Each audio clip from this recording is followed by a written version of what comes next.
AWEH ZoneSquad, welcome back to my channel. If you remember, last week I released a video called 5 Lightroom tips to supercharge your editing, and I'll leave a link somewhere over here. Today we'll be continuing with our Lightroom for Beginners series with how to establish a basic workflow. So a basic workflow would be just to basically color correct thereafter you add your creative spice in it. But for now we're just working on the basic panel in Lightroom, and we will be trying to fine-tune the image to a leveled image, and then we will go further with some editing techniques as well. With Lightroom there's no right or wrong way. Like I said, it's trial and error. You can edit any photo how you want to edit. This is specifically just the look I'm going with, that I'm familiar with. I'm not using any presets. I'm in the process of creating some presets, and this is just kind of a preview of what the image can look like if you apply one of my presets that I'm working on. With all that said, let's jump into the computer and let's get this edit done. This image over here I shot last weekend while I was in Vietnam, so we're gonna start with this image. Okay, so as you can see, the image is a bit dark, but just a little tip: if you want to see where the blown out areas are or where the darkened areas are, you can click these little buttons on your histogram, and as you can see, there's a lot of highlights which are kind of blown out.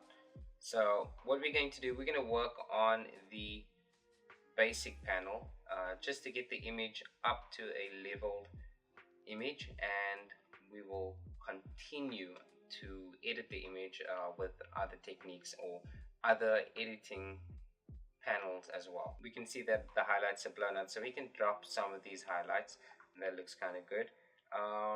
Contrast, maybe bump it up to about 7. Clarity, we can bump it up to about 7. Blacks, that looks good, about 38. Shadows, we're gonna go about 39. Whites, let's see, we can go a bit higher, however we would have to drop. No, I don't think we're gonna go anywhere. We'll just keep it like that. Okay, and vibrance. So now with regards to the tint, as you can see, there's a lot of purple hue over here, so we can mess around with the tint. We can either go green to kind of counterbalance that purple hue, and that would give us more of a realistic look of what that neighborhood looks like. And let's maybe just cool it down a bit to about 2000 to about 2600. Let's do that. Okay, cool. So let's just do one more tweak. Let's just up the exposure a bit. Okay, so that looks good. So from here onwards, you actually adjusted the temperature, adjusted the tint, adjusted the exposure, turned down the highlights, lifted up the shadows, turned down the whites, turned up the blacks, and we turned up some clarity and added some vibrance to the image as well. Okay, so I'm fairly happy with this right now.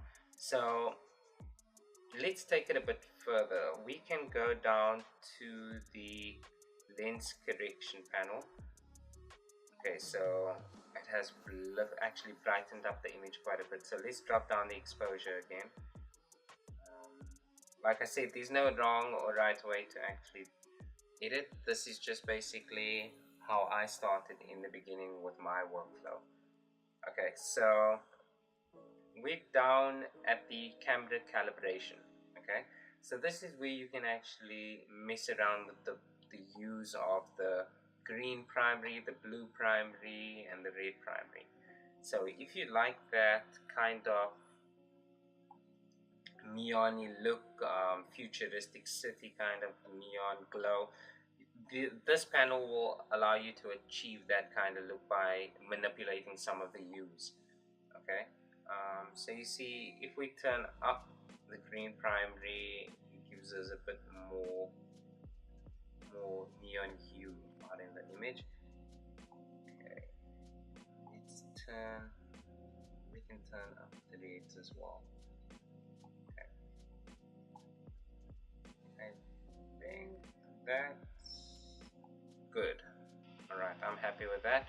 And tint, let's drop, no. Okay, let's make it say -5.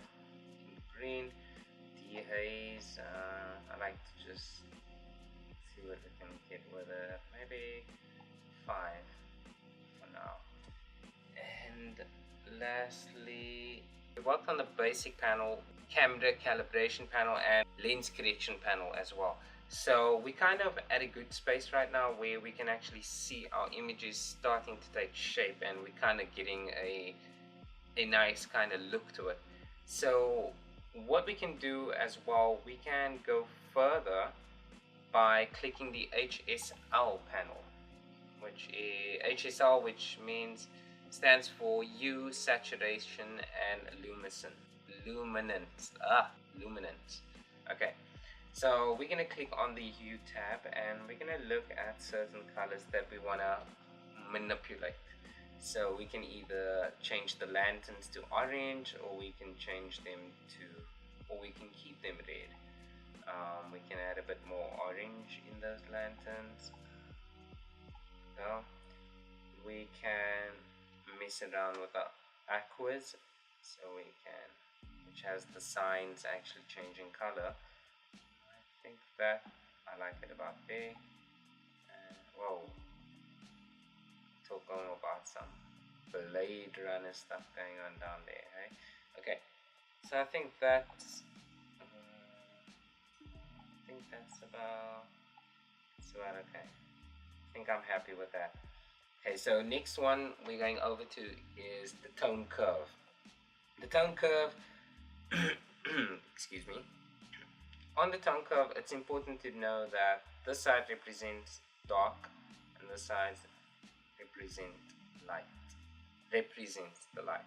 Okay, so what you can do, let's mess around with the curve. Let's lift it up a bit, kind of give us that faded matte look. Let's drop the tones down. Let's just come up a bit. It's kind of looking good. Okay, let's just turn down the saturation as well. Okay, let's just go back and turn down the blacks.